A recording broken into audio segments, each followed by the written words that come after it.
Hello, we're back with some more Quake Brutalist Jam 3. This is Darkness There and Nothing More, a map by That Space Pirate.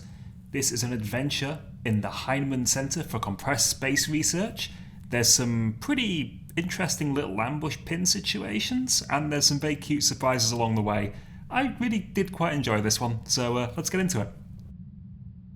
This is a very moody map in terms of lighting, it's quite dark, but the first secret's just up here. This little emblem's actually a button.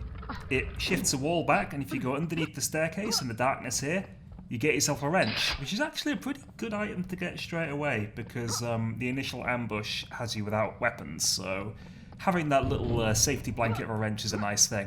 Just outside here you can see the rest of the facility, which I've just completely ignored. And that was a button puzzle there. You have to make all the eyes go out above the switches, but I kind of just skipped over that. I love this here too, it's lovely and atmospheric. We're not alone here, as you can see. And this ambush, if you only have the pistol, you don't know where it is, you're panicked, you're pushed backwards, you don't know exactly what's going on. It's pretty neat.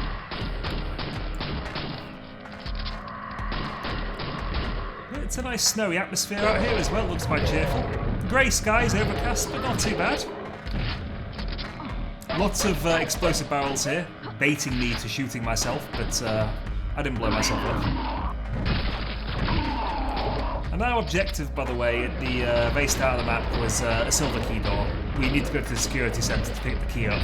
There are certain terminals dotted about which sort of have lore-specific bits and pieces in and guide you, and I've just skipped quite a few of them, but I do look at a couple of them now and then when I remember to. This is a very bizarre one. There's this amalgam upstairs, and they don't really have much power in this pillbox. It's just kind of irritating. You can telefrag a grenadier the way I did that though, which is kind of nice.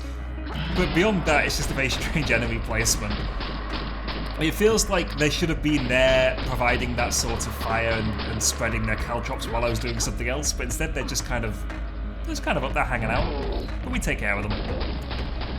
Just like we take care of all these guys with melee.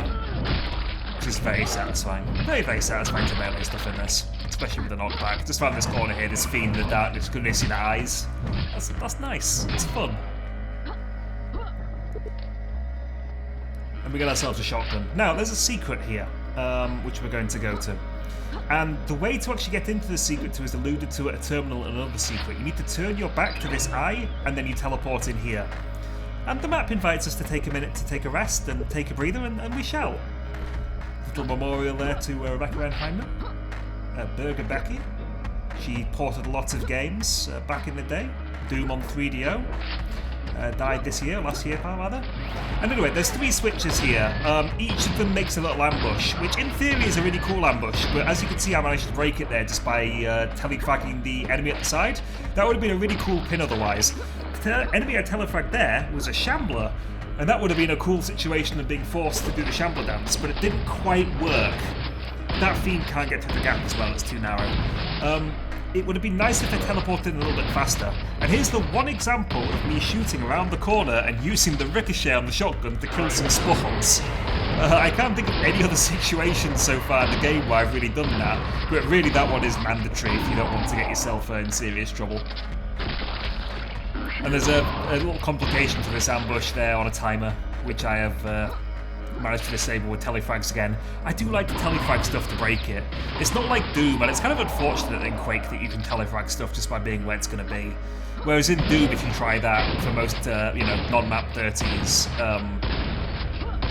things just will teleport in when you move off that space. So you can block a teleport, but you can instantly neutralise a threat, so to speak, These buttons here, now I'm pressing 3 to go, whatever else, that's to give you the gold key, which is needed for the big secret of the map, which we don't really...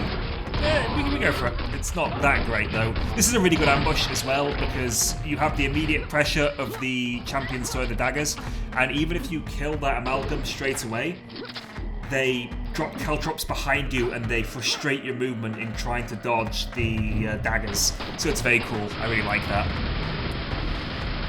Interestingly here as well, you can see there's an armour just to the right. There's no way back up, but if you jump into the lava, you will come back out taking a little damage on where that Vor was standing on that slip gate.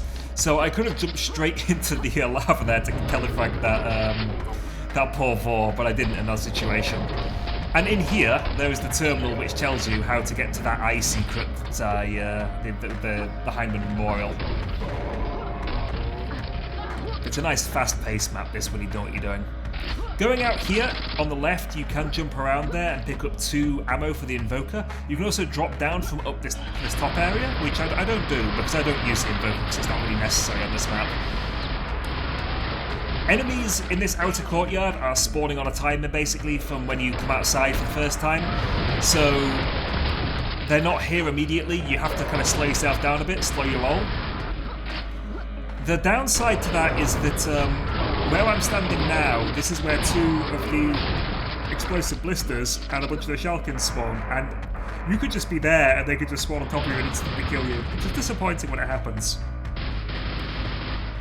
So you really don't want that to happen. So anyway, earlier we pressed 4 buttons, it said the gold key is accessible. The gold key was right at that starting area, and I looked at it very decisively. I was going to mention it in the commentary and I forgot. So you've got to kind of break the loop a little bit here. This is the way you'd go as well to get to the silver key door later. So, yeah. I feel that this is a cool secret to come and backtrack to here, but it breaks the flow of the map because you really do have to go out of your way to do a secondary loop. And a cheeky little Shalkin there that I missed earlier. But if you get this key, you can get, in this crate, the crane here, it moves and then it moves back. It's on a timer again, so you've got to do it quite quickly. There is an Invoker in there, which is lovely. Going into the security office here, you press this button, you open the shutters, you can then jump to it. Which is fabulous, though there's not really any fights that really necessitate it, especially where I do them. This is great fun, this.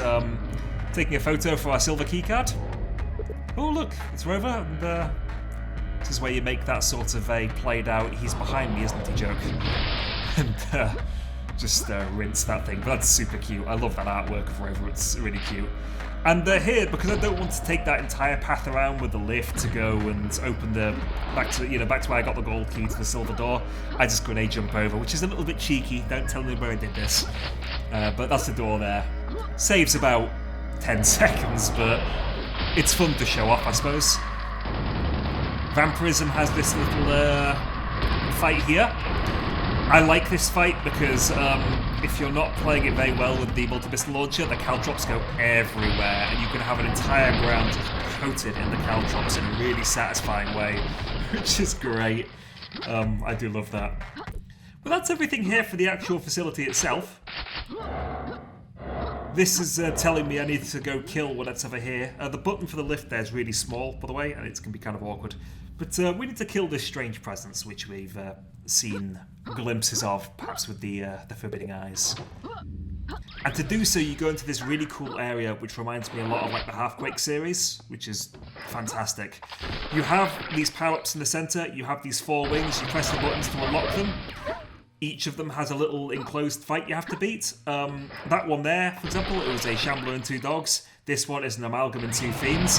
You can, however, break it once again with califrags, which is a common theme of things that I do in this map, unfortunately, because I'm a nasty bugger.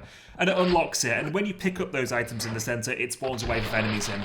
I found, though, it's best to unlock all the power-ups, pick all the power-ups at once, becoming super quadded, vampirised, pentagrammed, berserked, and then just kill everything in a big orgy of chaos, which is great fun.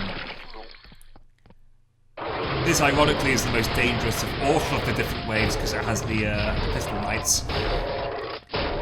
But I do love the look of this area, it's super nice.